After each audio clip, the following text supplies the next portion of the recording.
내 눈앞에 좀 있어.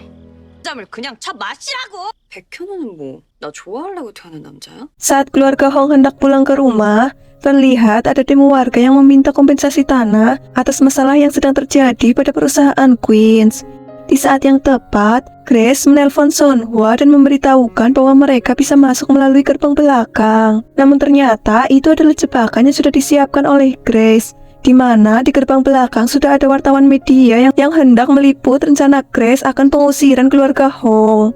Saat keluarga Hong tiba di gerbang belakang, Grace memberitahu mereka bahwa saat ini Moh Seulhae yang mengatur segala sesuatu di Puri Queens atas surat kuasa yang diberikan ketua Hong. Atas perintah Seulhae, kini kendaraan, sopir, ponsel, dan kartu kredit bukan milik keluarga Hong lagi. Bahkan kartu keamanan dan kartu kunci mereka tidak berfungsi lagi, dan Grace dengan terang-terangan mengusir keluarga Hong. Saat wartawan hendak mengambil momen pengusiran keluarga Hong, di momen yang tepat sebuah mobil van datang dengan cepat. Ternyata mobil itu dikendarai oleh Hyunwoo, dan ia meminta agar keluarga Hong cepat masuk ke dalam mobil karena adanya kamera awak media. 기자들 너무 좋아하겠다. 타세요. 반대쪽에 카메라 있어요. Di dalam mobil van, keluarga Hong mengungkapkan kekesalannya atas perbuatan Seulhae. Hyunwoo menjelaskan mereka dapat menuntut hak sebagai penghuni rumah dan mengajukan sebuah gugatan, namun itu memakan waktu yang cukup lama. Masalah terbesar saat ini adalah ketua Hong memasukkan klausul hak konversi dalam kontrak dan menempatkan keluarganya sebagai jaminan, sehingga properti, saham, dan rekening bank pribadi dibekukan. Lalu untuk menghindari dari awak media, Hyunwoo akan membawa keluarga Hong ke tempat aman dan memikirkan rencana selanjutnya di sana. Di sisi lain, Sochol terlihat terpukul karena ia tahu bahwa istrinya Dae terlibat dari masalah tersebut. 아유, 아버지. 야, 현우야. Sesampainya keluarga Hong di Yongduri, mereka disambut dengan ramah oleh keluarga Hyunwoo. Namun Sonhwa bersikeras bahwa ia akan pergi ke Seoul. Saat hendak pergi, ia tidak sengaja menginjak kotoran sapi yang membuatnya mau tidak mau untuk tinggal dan membersihkan dirinya. Saat keluarga Hong sedang menyiapkan makan malam, ayah Hyunwoo berbicara kepada Hyuntae. Ia tak habis pikir dengan Hyunwoo mengapa ia bisa membawa mantan istri dan keluarganya ke rumah ini. Menurut Hyuntae, ada kemungkinan bahwa Hyunwoo dan Hae-in akan kembali bersama. Di sisi lain, Hyunwoo memberikan pengertian kepada Hae-in bahwa untuk saat ini disinilah tempat teraman dan ternyaman bagi Hae-in dan keluarga Hong. Bagaimanapun, situasi mereka tidak akan berubah dalam satu malam.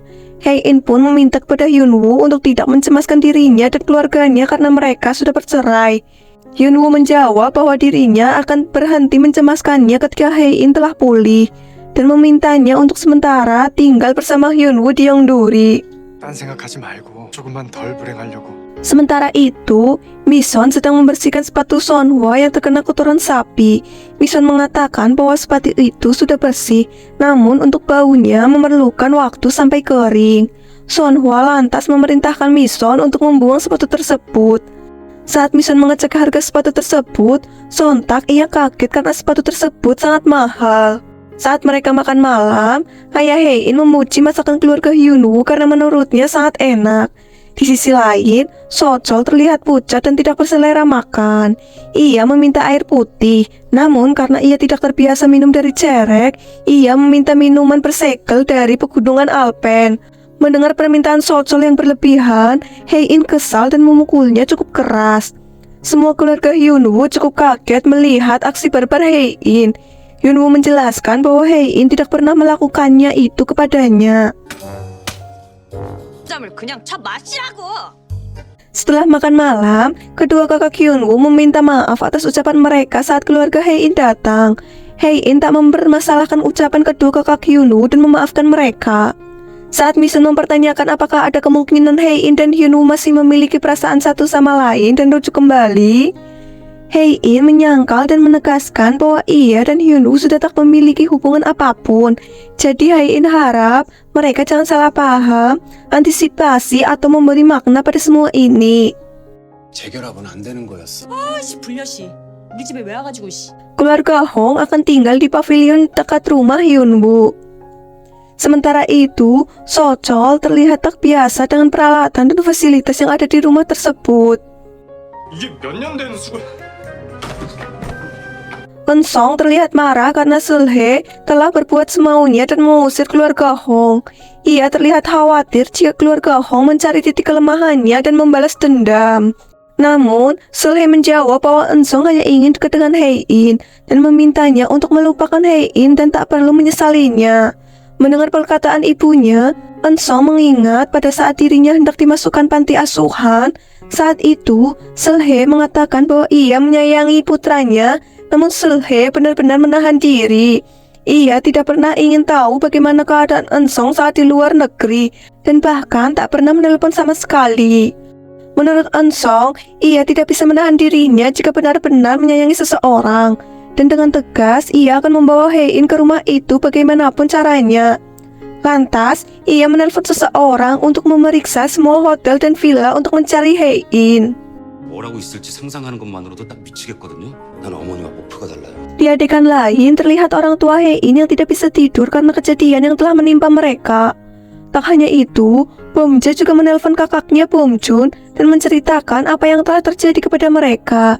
Ia merasa bersalah kepada ayahnya atas kejadian ini.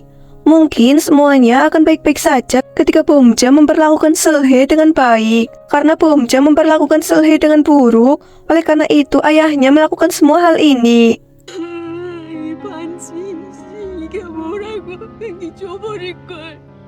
왜 울어? 부모님이 아프셔?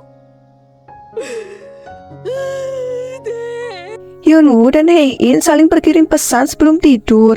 Hyunwoo mengabarkan bahwa ia akan kembali kerja besok pagi. Sementara Hae-in, ia akan mendengarkan lagu-lagu dari MP3 milik Hyunwoo sebelum tidur. Hyunwoo membalas bahwa MP3 itu bukan miliknya. Ia menemukannya di lapangan SMA bahasa asing Hanil saat ia pertama kali masuk sekolah. Seketika, Hae-in melihat MP3 tersebut dan terkejut melihat sebuah ukiran berinisial H yang dimana itu adalah miliknya. Ia lantas mengingat bahwa saat dirinya terjatuh ketika pergi dari sekolah, di saat itu ia menjatuhkan MP3 miliknya. Dan ada seorang pria yang membantu dan memberinya plester ternyata adalah Hyunwoo. Sambil tersipu malu, ia berpikir bahwa Hyunwoo terlahir untuk mencintainya. Hae-in kembali memberi pesan. Ia bertanya mengapa Hyunwoo masih menyimpan MP3 itu. Lantas ia pergi ke kamar Hae-in dan langsung mengambil MP3 itu. Ia beralasan bahwa ia tak mengingat kejadian itu dan hanya ingin menyimpannya saja. 엄청 예뻤나 보지? 안 난다고? 진짜 기억이 하나도 안 나는데. Ketika Hyunwoo hendak berangkat kerja, ia masuk ke dalam kamar Hae-in. Melihat Hae-in yang masih tidur, ia diam-diam menutup gorden jendela agar Hae-in bisa tidur dengan nyenyak. Tak hanya itu, dengan romantis, Hyunwoo juga membetulkan selimutnya. Ia juga merapikan rambutnya agar terlihat wajah cantik Hae-in. Hyunwoo benar-benar memandangi wajah Hae-in yang cantik dengan puas sebelum ia bekerja. Ditunggu part 2 episode 9. Bye-bye.